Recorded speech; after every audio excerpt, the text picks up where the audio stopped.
Good evening, ladies and gentlemen, and welcome to Heti TV's foreign language news broadcast. My name is Peter Gardosh, and first, for the news in English. Riots and clashes broke out on Monday during demolition operations by security forces against illegal structures in Gassixion. According to the security agency, the commander of the Central Command signed a demolition order after serious crimes and acts of violence were committed at the site, threatening the security of the region. The head of the Gassixion Council, Jerome Rosenthal, supported the security forces in their decision to demolish. It is impossible to develop Gassixion when a handful of people take possession of hundreds of dunams and erect makeshift structures on the very land that has been designated for the construction of thousands of housing units for the next generation. This is illegal construction which creates absolute anarchy. You can't build a community like this. The settlers claim this is a hill where 25 families live. This is a widespread destruction, the likes of which has not been seen in the last decade. For years, the entire area has suffered from a wild Arab takeover. Sabotage caused a derailment on Sunday on the railway line between the Polish capital Warsaw and Lublin in eastern Poland, as Polish Prime Minister Donald Tusk said on Monday. On Sunday, a train driver reported irregularities in the railway infrastructure near the town of Garwolin, the district capital, close to the Mika railway station. A preliminary investigation revealed damage to a section of the track, according to the police headquarters in Radom, the capital of the central Mazovia province. Unfortunately, the worst suspicions have been confirmed. Sabotage has taken place on the Warsaw-Lublin line near the village of Mika. An explosive device destroyed the railway track, the Prime Minister wrote on social media on Monday. He added that representatives of the Disaster Management Service and the Prosecutor's Office are working at the scene. According to the Prime Minister, the sabotage was most likely intended to blow up a train traveling between Warsaw and Lublin. On Monday, a special Bangladeshi court sentenced former Prime Minister Wazir Hasina, who fled to India, to death in absentia for crimes against humanity for deaths that occurred during student-led mass protests last year. The International Criminal Court in Dhaka, Bangladesh's domestic war crimes tribunal, announced the verdict amid tight security measures. Hasina was sentenced to life imprisonment for crimes against humanity and to death for the killings during the demonstrations. During the month-long trial, prosecutors cited evidence that Hasina had given direct orders to use lethal force during the crackdown on student protests in July and August 2024. Janet Jara, left-wing candidate supported by the ruling coalition, and José Antonio Cast, a right-wing candidate backed by the Republican Party, have advanced to the second round of Chile's presidential election, as the country's electoral commission announced in its preliminary results. Janet Jara, former Labour minister, won 26.85% of the votes, while Cast won 23.92%, according to the results announced by the Electoral Commission, or CERVEL. The two candidates will face each other on December the 14th. The former Labour minister urged voters not to let rising crime push them toward the far right. Don't let fear harden your hearts, he said. José Antonio Cast proclaimed, "We will rebuild the country." He vowed to defeat crime and drug trafficking and close the borders to prevent the activities of international criminal organizations. And finally, for the weather, light rain is expected in some areas in the evening. Tomorrow, sunny weather can be expected in most areas. The average temperatures will be around -4 to +4 degrees Celsius in the morning and 5 to 8 degrees Celsius in the afternoon hours. For further news, please visit our websites at www.hetitv.com or breuerpress.com. Thank you for your attention. So much for the news in English, and now for the news in German.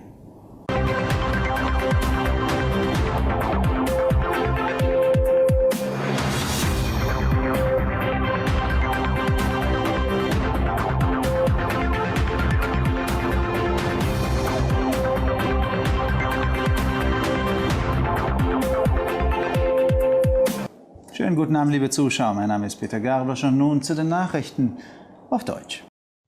Am Montag kam es in Gussission zu Ausschreitungen und Zusammenstößen, als Sicherheitskräfte illegale Bauten abrissen. Laut der Sicherheitsorganisation unterzeichnete der Generalmajor des Zentralkommandos einen Abrissbefehl, nachdem vor Ort schwere Straftaten und Gewalttaten begangen worden waren, die die Sicherheit der Region gefährdeten. Der Vorsitzende des Rates von Gussission, Jerome Rosenthal, unterstützte die Sicherheitskräfte bei ihrer Entscheidung zum Abriss. Es ist unmöglich, Gussission zu entwickeln, wenn eine Handvoll Menschen mehrere hundert Hektar Land in Besitz nehmen und provisorische Bauten auf genau dem Land errichten, das für den Bau von Tausenden von Wohneinheiten für die nächste Generation vorgesehen ist. Das ist illegaler Bau, der absolute Anarchie schafft. So kann man keine Gemeinschaft aufbauen. Die Siedler behaupten, das ist ein Hügel, auf dem 25 Familien leben.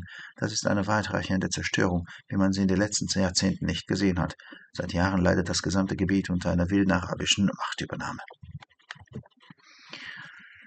Sabotage war die Ursache für die Gleisbeschädigung, die sich am Sonntag auf der Bahnstrecke zwischen der polnischen Hauptstadt Warschau und Lublin in Ostpolen ereignet hat, teilte der polnische Ministerpräsident Donald Tusk am Montag mit.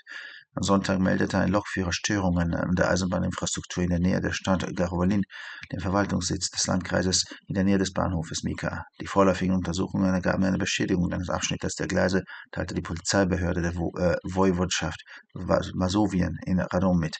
Leider hat sich der schlimmste Verdacht bestätigt. Auf der Strecke Warschau-Lublin in der Nähe des Dorfes Mika hat es einen Sabotageakt gegeben. Ein Sprengsatz hat die Bahnstrecke zerstört, schrieb der Regierungschef am Montag auf einer Social-Media-Seite. Er fügte hinzu, dass Vertreter des Katastrophenschutzes und der Staatsanwaltschaft vor Ort seien. Nach Angaben des Regierungschefs war das Ziel der Sabotage höchstwahrscheinlich die Sprengung des Zuges, der zwischen Warschau und Lublin verkehrte. Ein Sondergericht in Bangladesch verurteilte am Montag den nach Indien geflohenen ehemaligen bangladeschischen Premierminister Awased Hasina in Abwesenheit wegen Verbrechen gegen die Menschlichkeit zu lebenslanger Haft wegen der Todesfälle während der vor Studenten angeführten Massenproteste im vergangenen Jahr. Das Internationale Strafgericht in Dhaka, das mit sich Kriegsverbrechen in Bangladesch befasst, verkündete das Urteil unter strengen Sicherheitsvorkehrungen. Hasina wurde wegen Verbrechen gegen die Menschlichkeit zu lebenslanger Haft verurteilt und wegen der Tötung von Menschen bei der Demonstration zum Tode verurteilt. Während des einmonatigen Prozesses berieten sich die Staatsanwälte auf Beweise, wonach Hasina den direkten Befehl zur Anwendung tödlicher Gewalt bei der Niederschlagung der Studentenunruhen im Juli und August 2024 gegeben habe. Die von der Regierungskoalition unterstützte linke Janet Jara und der von der rechten Republikanischen Partei unterstützte José Antonio Cast stehen in der zweiten Runde der Präsidentschaftswahl in Chile, wie die Wahlkommission des Landes bei der Bekanntgabe der vorläufigen Ergebnisse mitteilte. Die ehemalige Arbeitsministerin Janet Jara erhielt 26,85% der Stimmen, während Cast 23,92% der Stimmen auf sich vereinen konnte, wie aus den von der Wahlkommission Servel bekannt gegebenen Ergebnissen hervorgeht. Die beiden Kandidaten treten am 14. Dezember gegeneinander an. Die ehemalige Arbeitsministerin forderte die Wähler auf, sich nicht durch die steigende Kriminalität zu extremen Rechten drängen zu lassen. Lasst euch nicht von Angst verhärten, sagte er. José Antonio Cast verkündete, wir werden das Land wieder aufbauen. Er betonte, dass er die Kriminalität und den Drogenhandel bekämpfen und die Grenzen schließen werde, um die Aktivitäten international krimineller Organisationen zu verhindern. Und schließlich zum Wetter am Abend ist stellenweise mit leichten Regen zu rechnen. Morgen kann man vielerorts mit Sonnenschein rechnen. Die durchschnittlichen Temperaturen liegen morgens bei -4 bis +4 Grad und nachmittags bei +5 und 8 Grad Celsius. Für weitere Nachrichten besichtigen Sie bitte unsere Webseiten www.hettitv.com sowie www.breuerpress.com.